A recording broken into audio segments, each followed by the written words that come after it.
Hello guys, welcome back to our channel. మా కాలేజ్లో national farmers day సందర్భంగా ఒక చిన్నపాటి సెలబ్రేషన్స్ అయితే చేశాము. ఆ సెలబ్రేషన్స్ మేము చూసాము, మరి మీరు చూడొద్దా? మీరు ఈ సెలబ్రేషన్స్ని చూడాలనే ఉద్దేశంతోనే ఈ వీడియోని పోస్ట్ చేస్తున్నాము. వీడియో చివరి వరకు చూడండి and wait for the final moments. Hope you guys like and love it.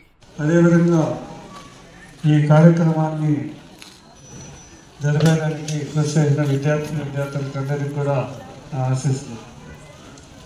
ఈరోజు రైతు దినోత్సవం, ఎన్నో పండుగలు జరుపుకుంటున్నాం. బర్త్డేలు కానీ ఇంకా దేశంలో ఏం జరుపుకుంటున్నాం. ఎన్ని జరుపుకున్నా రైతు దినోత్సవం అనేది, రైతు పండుగ అనేది చాలా పవిత్రంగా, గౌరవంగా మనం భావిస్తేనే మన భారతదేశం 3 పువ్వులు 6 కాయలుగా అభివృద్ధి. ఎట్లంటే ప్రపంచ దేశాల్లో భారతదేశం పేరెత్తితే వ్యవసాయం గుర్తొస్తుంది ప్రపంచ దేశాల్లో. కానీ మనకేమో ఏం వ్యవసాయం లే, అమెరికా పోదాము, కెనడా పోదాము అంటాం మన దేశం. కానీ ప్రపంచ దేశాల్లో చూపంతా కూడా వ్యవసాయం అనేది ఒక భారతదేశంలోనే ఉంది. అక్కడనే అన్ని పంటలు కానీ, ఆహార ఉత్పత్తులు కానీ అక్కడనే ప్రొడక్షన్ అవుతాయి. ప్రపంచాన్ని కావాలంటే కూడా మేనేజ్ చేసే శక్తి ఒక భారతదేశానికి ఉందనేటువంటి భావన ప్రపంచంలో ఉంది. కాబట్టి ఇంత పేరు కలిగినటువంటి మనకు ముందే మనం ఇంత అంటాం, మనది భారతదేశం అని మనం చాలా గొప్పగా చెప్పుకుంటుంటాం. ఎందుకంటే గొప్పగా చెప్పుకోవాలి కదా. కానీ మనకన్నా ఇప్పుడు మనం గొప్ప చెప్పుకుంటున్నాం, ఇతరులు బాగా చెప్పుకుంటున్నారు. మంది వ్యవసాయ దేశం అనేటువంటి విషయం మనకు బాగా గుర్తు అంటూ ఉంది. భారతదేశం అంటే వ్యవసాయ దేశం అనేది మొదటి నుంచి మనకు పేరు. అంటే ఎక్కువ మంది ఉండేటువంటి పాపులేషన్లో మినిమం 75% పీపుల్స్ అయినా వ్యవసాయం మీదనే ఆధారపడి జీవిస్తుంటారు. అంటే ఈ వ్యవసాయమే మనకు ఫస్ట్ ఆధారం. ఇప్పుడంటే మనకు ఏదేదో రంగాల్లో బయట వెళ్ళిపోతున్నాం కానీ దొంగమరిపోయి, కానీ మనం మెయిన్గా భారతదేశం వరకు బేసికల్లీ వ్యవసాయమే ముఖ్యం. కాబట్టి 75% వ్యవసాయం మీదనే మనం ఆధారపడేటువంటి దేశం. కాబట్టి వ్యవసాయం అనేది ముఖ్యము. వ్యవసాయం మీద మనం అంతా ఆధారపడి ఉంటారు ఉద్దేశంతో మనకు స్వాతంత్రం వచ్చినప్పటి నుంచి కూడా మనకు మన భారతదేశానికి ఏ విధంగా ఫస్ట్ కూడా ప్రియారిటీ వ్యవసాయ రంగానికి ప్రియారిటీ ఇస్తున్నారు. ఆ రోజు కూడా నెహ్రూ కానీ, ఇప్పుడు చరణ్ సింగ్ కానీ, ఇట్లా వాళ్ళ ముఖ్యమంత్రులుగా ఇందిరా గాంధీ కానీ వాళ్ళు ఒకరు 17 ఏళ్ళు పరిపాలించినారు. పంచవర్ష ప్రణాళికలు మీదనే ఉంటారు. ఒక ప్లాన్గా వేసుకునేసి మొదట్లో పంచవర్ష ప్రణాళికలు 1950లో స్టార్ట్ చేస్తే ఆ రోజు కూడా వ్యవసాయానికి పెద్ద పీటేసి అప్పుడే మన భారతదేశంలో పెద్ద ప్రాజెక్టు అంటే కొన్ని లక్షల ఎకరాలు సాగేటువంటి ప్రాజెక్టు. ఇవన్నీ రేడింగ్ చేసుకోవడం వల్ల అగ్రికల్చర్తో వచ్చిన ఆదాయం కాకుండా ఇంకా ఈ క్యాటిల్ ద్వారా కూడా వచ్చే ఆదాయంతో డెవలప్ అవ్వాలనే ఉద్దేశంతో government doubling of farmers income అని చేసి పెట్టింది. డబులింగ్ అంటే ఏంటి? ఇంక్రీజ్ ఫార్మర్ యొక్క ఇన్కమ్ అనేది 10,000 ఉంటే 20,000 చేయాలి. ఎలా చేస్తాం? సింపుల్గా చాలామంది వ్యవసాయం బాగా పండాలి, దానివల్ల డబ్బులు రావాలనుకుంటాం. దాంతోపాటు వెటర్నరీకి సంబంధించిన క్యాటిల్ కూడా ఉండి దాంతో వచ్చే ఆదాయం వల్ల కూడా ఫార్మర్స్ అనేది డెవలప్ అవ్వాలనే ఉద్దేశంతో గవర్నమెంట్ అలాంటి డెవలప్మెంట్స్ అనేది తీసుకుంది. ఓకేనా? Is the farmer are definitely important to our society. అదే నేను ముఖ్యంగా చెప్పాలనుకున్నాను. ఓకే, ఈ అవకాశం ఇచ్చిన మన స్టూడెంట్స్కి అండ్ స్టాఫ్కి థ్యాంక్ యూ చెప్పుకుంటూ థ్యాంక్ యూ సో మచ్. అందరూ కలిసి ఉండాలని కూడా కోరుకుంటున్నాను. సో మీలో మీకు డిఫరెన్సెస్ రాకూడదు.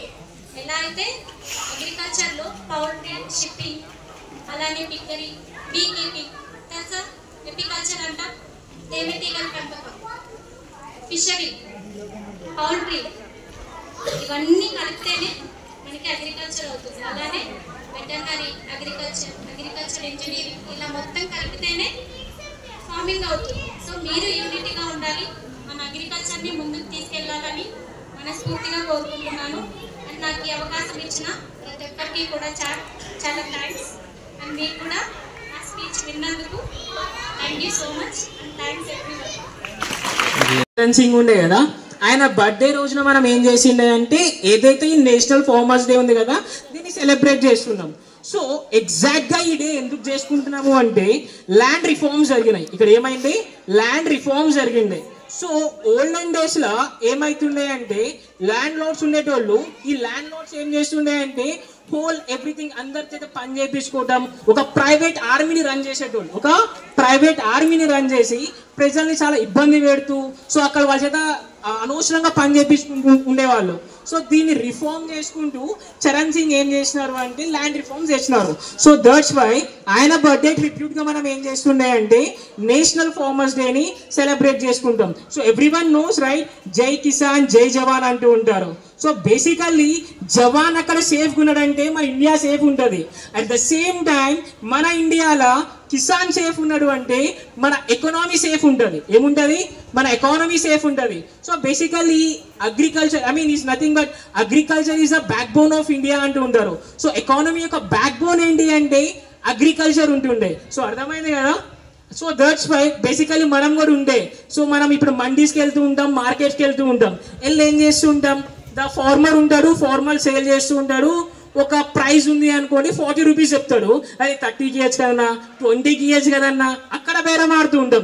అదే మీరు వెళ్ళి జారాలో లైక్ బేరం ఆడండి, అదే జూడియోలో బేరం ఆడండి, అదే ట్రెండ్స్లో బేరం ఆడండి, మీరు ఎవరు ఆడరు. అక్కడ ఎందుకు ఆడరు, అక్కడ ఆడితే మీరు చీప్ అయిపోతారు. సో దట్స్ వై ఏదైతే ఈ నేషనల్ ఫార్మర్స్ డే ఉంది కదా, సో ఫ్రమ్ నౌ ఆన్వర్డ్స్ అయినా సరే మనం ఫార్మర్కి కొంచెం రెస్పెక్ట్ ఇద్దాం. సో ఫార్మర్స్ దగ్గర మరీ ఎక్కువ బేరాలు ఆడకుండా వాళ్ళు చెప్పిన రీజనబుల్ ప్రైస్కి మనం తీసుకుందాం. సో ఫర్ సపోజ్ ఎందుకంటే ఫార్మర్కి ఇంత రెస్పెక్ట్ ఇవ్వాలని చెప్తున్నా అంటే నేను ఫర్ సపోజ్ వర్షం వచ్చినా కానివ్వండి, ఎండ్ వచ్చినా కానివ్వండి, ఎక్కువ వర్షం పడినా లాస్ అయితే ఎవరు, ఫార్మరే. ఎక్కువ ఎండ్ వచ్చినా లాస్ అయితే ఎవరు, ఫార్మరే. ఎక్కువ చల్లగా ఉన్నా కానీ లాస్ అయితే ఎవరు, ఫార్మరే. సో ప్రతి ఒక్క ఈ ఎన్విరాన్మెంటల్ ఫ్యాక్టర్స్ వల్ల లాస్ అవుతుంది ఎవరు, ఫార్మర్స్. సో దట్స్ వై ఈ ఫార్మర్స్ ఇప్పటి నుంచైనా సరే సో మన వంతు కృషిగా కొంచెం రెస్పెక్ట్ ఇద్దాం. ఓకేనా, చలో Don, thank you for giving this opportunity to me. చాలా బాగా తెలుసు, అందరూ నాకంటే నాలెడ్జబుల్ పర్సన్స్ ఇక్కడ. ఇంకా ఇప్పుడు వచ్చే స్టూడెంట్స్ అంటారు అందరూ చాలా షార్ప్గా ఉంటారు. సో నేను అంతగా చెప్పాల్సిన అవసరం లేదు. సో నేను నా లైఫ్లో నేను ఎక్స్పీరియన్స్ చేసినవి నేను షేర్ చేసుకోవాలనుకుంటున్నాను. నేను చిన్నప్పటి నుండి ఫార్మర్స్ బ్యాక్గ్రౌండ్ నుండి వచ్చినా కానీ నాకు పెద్దగా ఫార్మింగ్ గురించి అంతగా తెలియదు. ఫార్మర్స్ గురించి వాళ్ళు ఫేస్ చేసే ఛాలెంజెస్ ఇవన్నీ నాకు అంతగా పెద్దగా తెలియదు. బట్ అనుకోకుండా మిమ్మల్ని వచ్చినప్పుడు నేను చాలా మందిని అడిగాను, మీకు ఈ కోర్స్ ఎలా తెలిసింది, ఎలాగా ఇక్కడ జాయిన్ అయ్యారని చెప్పి చాలా మందిని అడిగాను. ఎందుకంటే నేను కూడా అనుకోకుండా నేను అగ్రికల్చర్ ఇంజనీరింగ్లో జాయిన్ అయ్యాను. సో జాయిన్ అయిన తర్వాత నాకు ఎన్నో విషయాలు నేను నేర్చుకుంటూ ఉన్నాను. ఫార్మర్స్ గురించి వాళ్ళు ఫేస్ చేసే ఛాలెంజెస్ ఇంకా చాలా విషయాలు నేర్చుకున్నాను. ఫస్ట్ అగ్రికల్చర్ ఇంజనీరింగ్ జాయిన్ అయినప్పుడు నాకు పెద్దగా ఇంట్రెస్ట్ ఏం లేదు, ఏదో జాయిన్ అవ్వాలి, ఇంజనీరింగ్ చేయాలి కాబట్టి జాయిన్ అయిపోయాను. కానీ జాయిన్ అయిన తర్వాత దాని మీద నాకు ఇంట్రెస్ట్ రావడం, అగ్రికల్చర్ అంటే ఏంటో దాని మీద రెస్పెక్ట్ పెంచుకోవడం జరిగింది. నిజంగా మన లైఫ్లో అగ్రికల్చర్ అనేది చాలా మెయిన్ రోల్ ప్లే చేస్తుంది. So I'm really proud to be an agriculturist and happy national farmers day to you all. Thank you.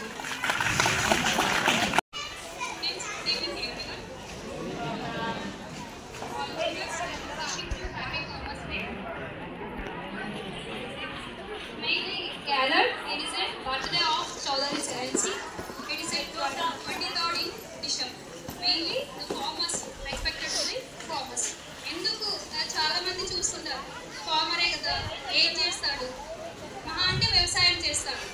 మీ కడుపు 5 ఏళ్ళు ఎలా నోట్లోకి వెళ్తున్నాయి, ఎలా అలా సరైన ఆలోచించారా? ఫుడ్ వేస్ట్ చేస్తాం, ఫుడ్ నచ్చదు, మెస్ ఫుడ్ నచ్చదు, బయటకు వెళ్ళి తింటాం, మ్యాగీస్ అన్నీ కావాలి. ఎలా అసలు ఆ బియ్యం ఎలా వస్తుంది, ఎన్ని డేస్ కష్టపడాలి. మీరు క్రాప్ గురించి చదువుతారు కానీ అది ప్రాక్టికల్గా మనం ఎలా చూస్తున్నాం, ఆ ప్రాక్టికల్గా పంట మనకు ఎలా వస్తుంది, అసలు ఎక్కడ దాని ఎడిబుల్ పాట్ ఏంటి కూడా కొంతమందికి తెలియదు. అది ఎక్కడ వస్తుంది ఎడిబుల్ పాట్, మనం ఏది తింటాము అసలు కూడా తెలియదు. కానీ అగ్రికల్చర్ చదువుతాం కానీ దానికి ఏం యూజ్ ఉండదు. అసలు ఎందుకు చదువుతున్నాం, మనం ఫార్మర్కి ఏమైనా యూజ్ అవుతామా? యూనివర్సిటీ కూడా అగ్రికల్చర్ కోర్స్ పెట్టింది. దాంట్లో అగ్రికల్చరే కాకుండా అలైడ్ సెక్టార్స్, ఇంజనీరింగ్ అలా డివైడ్ చేస్తుంది. అగ్రికల్చర్ ఉంది, అందులో ఫార్మ్ మిషనరీ, ఇంజనీరింగ్ యాడ్ చేశారు. ఎందుకు? మీరు ఓన్గా ఏదైనా ఇంప్లిమెంట్ ప్రిపేర్ చేయాలన్నా, మీ ఫాదర్కి హెల్ప్ చేయాలన్నా చాలా వివిధ రకాల ఇన్స్ట్రుమెంట్స్ అనేవి ఇస్తారు.